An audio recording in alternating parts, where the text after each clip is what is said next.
السلام علیکم ناظرین، آج ہم آپ کے لیے لا رہے ہیں ایک بہت ہی انٹرسٹنگ اسٹوری جس کا نام ہے روح کا رشتہ۔ لیکن اس کو سننے سے پہلے آپ ہمارے چینل کو سبسکرائب کریں تاکہ آپ کو آنے والی نیکسٹ ایپیسوڈز بآسانی مل سکیں۔ شکریہ۔ رات آہستہ آہستہ ڈل رہی تھی۔ اب کے دور میں چونکہ گھونگھٹ کا رواج نہیں، لہٰذا حوریہ بھی اس تکلف سے آزاد تھی۔ وہ شرم و حیا جو کچھ دیر پہلے ایک دلہن ہونے کی وجہ سے تھی، اب وہ مفقود تھی اور اس کی جگہ پریشانی بڑھنے لگ گئی تھی۔ یا اللہ، آخر اور کتنی دیر ایسے بیٹھنا پڑے گا؟ ابھی وہ پوری طرح سوچ بھی نہ پائی تھی کہ دھڑام سے دروازہ کھل کر کوئی بڑی عجلت میں داخل ہوا۔ اس کے پیچھے حوریہ کی ساس بھی داخل ہوئیں۔ ہاشم، میری بات تو سنو بیٹا، وہ پریشان صورت لے کے ہاشم سے مخاطب تھیں، جو اس بیڈ روم کے ساتھ متعلق ایک روم میں جا چکا تھا جو یقیناً ڈریسنگ روم تھا۔ سوری ماں، لیکن میں مزید یہ ڈرامہ پلے نہیں کر سکتا۔ ہاشم ڈریسنگ روم سے باہر آتے ماں سے مخاطب ہوا۔ کچھ دیر پہلے والی شیروانی کی جگہ اب جینز، ٹی شرٹ اور جیکٹ پہنے ہوئے تھا۔ ایک ہاتھ میں بیگ تھا اور دوسرے میں جاگرز۔ بیڈ کے بائیں جانب پڑے صوفے پر بیٹھ کر جلدی جلدی جاگرز پہننے لگا۔ بیٹا دیکھو، تحمل سے میری بات سنو، بس 2 دن اور ٹھہر جاؤ، پھر بے شک چلے جانا، میں کچھ نہیں کہوں گی۔ سائرہ بیگم، جو کہ ہاشم کی ماں اور حوریہ کی ساس تھی، التجائیہ لہجے میں ہاشم سے کہنے لگی، ماں فار گیڈ سیک، جتنا تماشا آپ لوگوں نے کرنا تھا کر لیا، ناؤ اٹس اوور۔ ہاشم نے غصے سے ہاتھ اٹھا کر ماں کو کچھ کہنے سے روک دیا۔ حوریہ اس سارے قصے میں خاموش تماشائی تھی۔ وہ تو اس شوق سے باہر نہیں نکل پا رہی تھی کہ اس کی زندگی کا آغاز کس انداز سے ہو رہا ہے۔ ابھی تک ہاشم اور سائرہ بیگم حوریہ کی جانب متوجہ ہی نہیں ہوئے تھے۔ ہاشم، میں کل لوگوں کو کیا جواب دوں گی؟ سائرہ بیگم نے بے چارگی سے اس کے کندھے پر ہاتھ رکھتے ہوئے کہا، ممی، آپ کو یہ پہلے سوچنا چاہیے تھا۔ میں مزید آپ کی کسی بلیک میلنگ کا حصہ نہیں بن سکتا۔ بات ختم کر کے ماں کا ماتھا چوما اور ایک نگاہ بھی حوریہ کے سجے سنورے روپ پر ڈالے بنا جیسے آیا ویسے ہی کمرے سے باہر نکل گیا۔ سائرہ بیگم نے ہاشم کے نکلنے کے بعد صدمے سے نکلتے ہوئے ایک نظر حوریہ کے شاکڈ چہرے پر ڈالی تو بے اختیار اس کے پاس آئیں، مگر کشمکش میں تھیں کہ کیسے اس کو ہاشم کے اس ناروا سلوک کے بارے میں بتائیں۔ ان کے پاس بیٹھتے ہی حوریہ کو جیسے ہوش آیا۔ وہ صدمے سے بس اتنا ہی بول پائی، آنٹی یہ سب کیا ہے؟ حوریہ کے پوچھتے ہی سائرہ بیگم نظریں چراتے اور قدرے ہچکچاہٹ سے بولی، بیٹا تم پریشان نہ ہو، ایسا کرو چینج کر کے سو جاؤ۔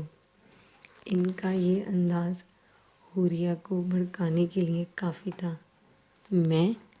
میں سو جاؤں؟ میرا شوہر مجھے تسلیم کرنے سے انکاری ہے، جس کو میرے وجود کی پرواہ نہ ہوئی۔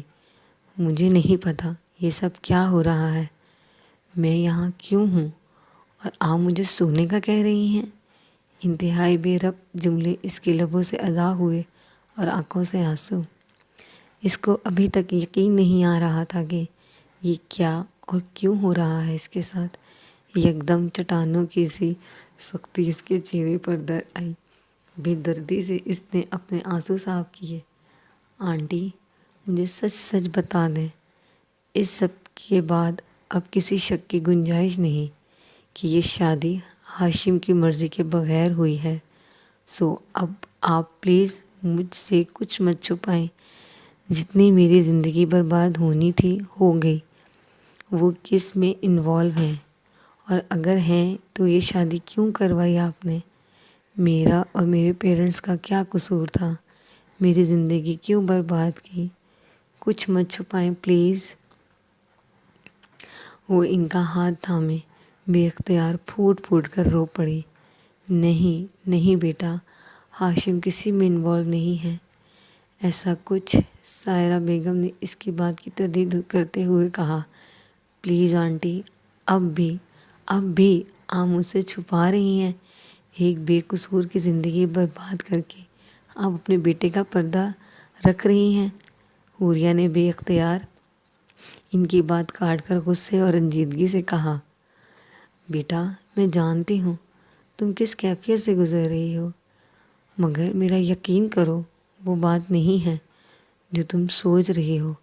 اوکے، اگر تم میرا ساتھ دینے کا وعدہ کرو تو میں سب تمہیں ابھی اور اسی وقت بتا دوں گی، مگر پھر تمہیں میری مدد کرنا ہوگی۔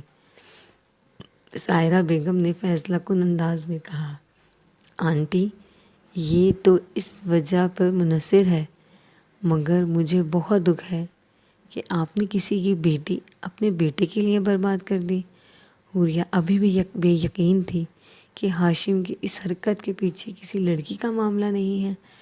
بیٹا مجھے یقین ہے وجہ سننے کے بعد تم اس کو اتنا بڑا نہیں سمجھو گی جتنا اپنی غلط فہمی کی بنا پر سمجھ رہی ہو۔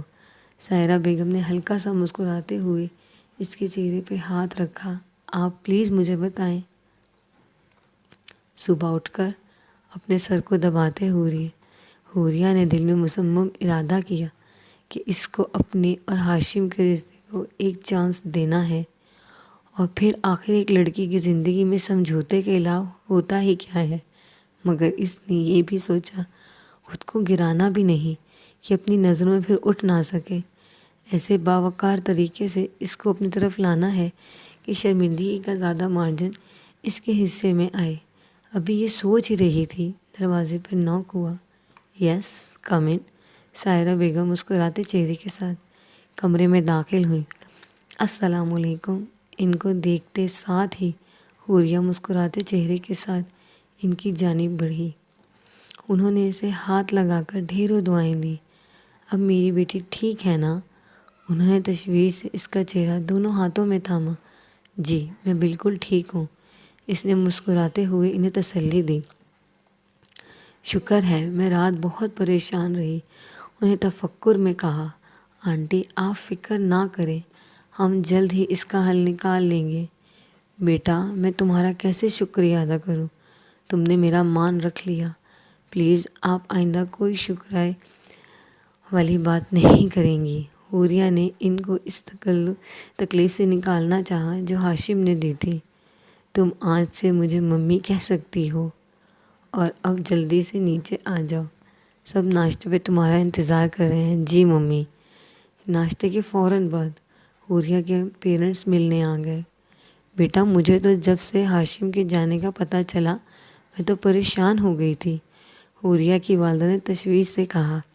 ارے نہیں ماما، پریشانی کی کوئی بات نہیں، آپ کو تو پتہ ہے ان کی جاب ہی ایسی ہے، بس صبح کال آ گئی ضروری آپریشن ہے، سو صبح ہی نکلنا پڑا۔ حوریہ نے ان کی تسلی کروا دی۔ سائرہ بیگم نے تشکر بھری نظروں سے اسے دیکھا جس نے خوبصورتی سے ان کا پردہ رکھ کر مزید سوالوں سے ان کو بچا لیا تھا۔ ہاں بیٹا، فوجی ہوں یا کمانڈوز، ان کو ہر وقت الرٹ رہنا پڑتا ہے۔ کوئی بات نہیں، اب تو عادت ڈالنی ہوگی تمہیں۔ اللہ ہاشم کو اس کے مقصد میں کامیاب کرے، ولیمہ تو ہوتا ہی رہے گا، کیوں بھائی صاحب؟ حوریہ کے پاپا ایاز صاحب نے حوریہ کو سمجھاتے آخر ہاشم کے والد ریاض صاحب سے تائید چاہی۔ بالکل جناب، ریاض صاحب نے ان کی ہاں میں ہاں ملائی۔ رات کا پچھلا پہر شروع ہو چکا تھا۔ ہاشم کو امید تھی کہ سب سو چکے ہوں گے۔ مین گیٹ چوکیدار نے کھول دیا۔ مین ڈور کی چابی اس کے پاس ہمہ وقت ہوتی ہے۔ سیڑھیاں چڑھ کر وہ اوپر آیا اور جیسے ہی اپنے کمرے کا نوب گھمایا اسے لاک دیکھ کر وہ حیران ہوا۔ پچھلے کچھ دن سے اس نے اتنی ذہنی اور جسمانی مشقت کی تھی کہ وہ یہ فراموش کر چکا تھا کہ اس کی شادی ہوئی تھی۔ وہ حیران ہوتا نیچے گیا۔ لاؤنج میں سب کمروں کی چابیوں کا گچھا موجود تھا۔ مطلوبہ چابی نکالی، جیسے ہی اندر آیا نیل گول بلب کی روشنی میں کسی کو بیڈ پر سوتے پایا۔ حیران ہوتا آگے بڑھا۔ حوریہ پر نظر پڑتے ہی اپنی زبردستی کی شادی یاد آئی۔ ہاشم کے خوبصورت نقوش تن گئے تھے۔ اوہ، یہ لیڈ یہی موجود ہے۔ غصے سے اس نے اپنا بیگ اتنے زور سے زمین پر پٹکا کہ در و دیوار ہل کر رہ گئے۔ حوریہ تو بس بہت کمزور اعصاب کی مالک تھی۔